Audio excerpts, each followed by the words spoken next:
Assalamualaikum teman-teman, kembali lagi bersama aku Maulaya Hanifah, mahasiswa Universitas Pamulang, jurusan Teknik Informatika dengan NIM 201011400913, kode kelas 08 TPLE 006. Nah teman-teman, kali ini video aku mau membahas tentang cyber espionage di dalam mata kuliah etika profesi yang diampu oleh Ibu dosen Intan Kumalasari Eskom Mkom. Nah, teman-teman tahu nggak sih apa itu cyber espionage?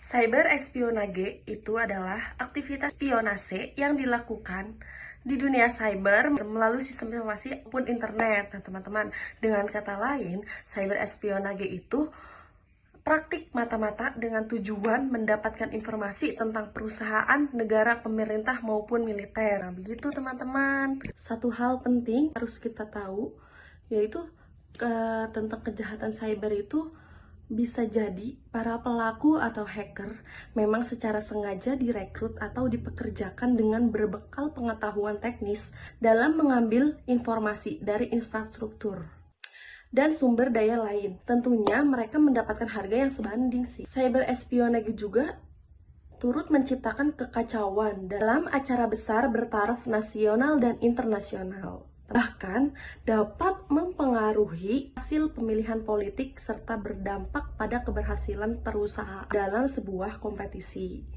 Tonight about the scope of a massive cyber attack. Already believed to be the largest cyber attack on our government. America under virtual invasion. That's what Senator Dick Durbin is calling a massive Russian cyber attack on U.S. government agencies. A so-called supply chain attack against SolarWinds, a company that specialized in network tools, gave hackers access to potentially thousands of targets. The SolarWinds hack was, and really continues to be one of the biggest espionage campaigns recently discovered. The truth is this. The Trump administration failed to prioritize cybersecurity. Microsoft, Google, and other U.S. government entities were compromised by the intrusion. Hackers were able to compromise the Department of Justice and the Nuclear Weapons Agency, among others.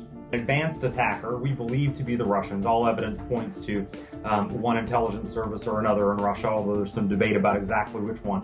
Compromised SolarWinds. The hack so far seems limited to unclassified systems, but the scope of it is massive. Around 18,000 customers were exposed to the malicious code. What happened is that the hack infiltrated their build process, which pushes out updates to all of their customers. How were hackers able to compromise so many key U.S. companies and governmental agencies, and how can the U.S. prevent this from happening again?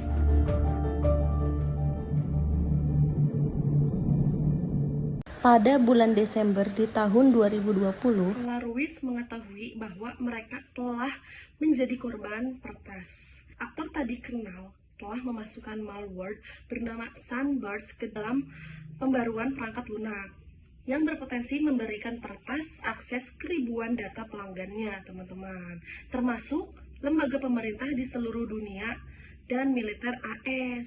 Penasihat umum Jason Bliss perlu mengatur respon perusahaan tanpa mengetahui berapa banyak dari 300.000 pelanggan yang terkena dampaknya atau seberapa parahnya. Lebih lagi, CEO yang akan dijadwalkan untuk mundur dan CEO yang baru, Sudhakar Ramakrishna, belum juga ikut serta.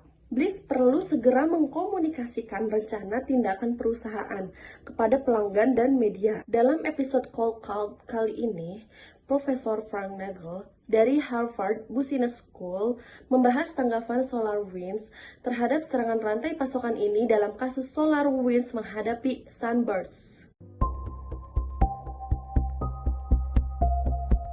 The SolarWinds hack was what is known as a supply chain attack. What's unique about this, or special about this particular intrusion, is that they used the access that they got by compromising SolarWinds itself to insert malware into the build process. This then allowed them to target SolarWinds customers that deployed this backdoored update.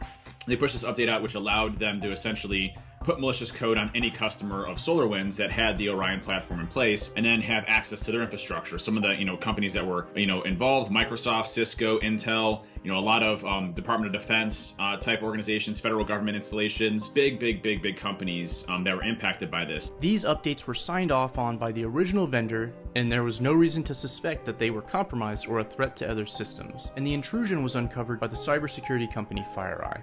The reaction to the hack by members of the US government when it was revealed to the public was stark. When Moonlight Maze, a quite comparable Russian intrusion set or campaign, was discovered in the late 1990s, the same thing happened. People called it cyber war, an attack against the United States, but the same thing was true then that is true today, namely that we're looking at most likely a sophisticated form of intelligence collection, of espionage, not at an attack. Ngeri sekali ya teman-teman, tapi tenang aja nih teman-teman. Aku punya cara untuk mengatasi cyber espionage. Yang pertama itu penting sekali untuk meningkatkan kesadaran pelatihan karyawan mengenai ancaman cyber, serta menerapkan kebijakan yang ketat. Nah, yang kedua ada pengamanan infrastruktur, teknologi melalui firewall, virus dan pembaruan sistem, serta penggunaan enkripsi dan VPN untuk melindungi pemantauan jaringan dan pengelolaan akses dengan kontrol yang sangat ketat.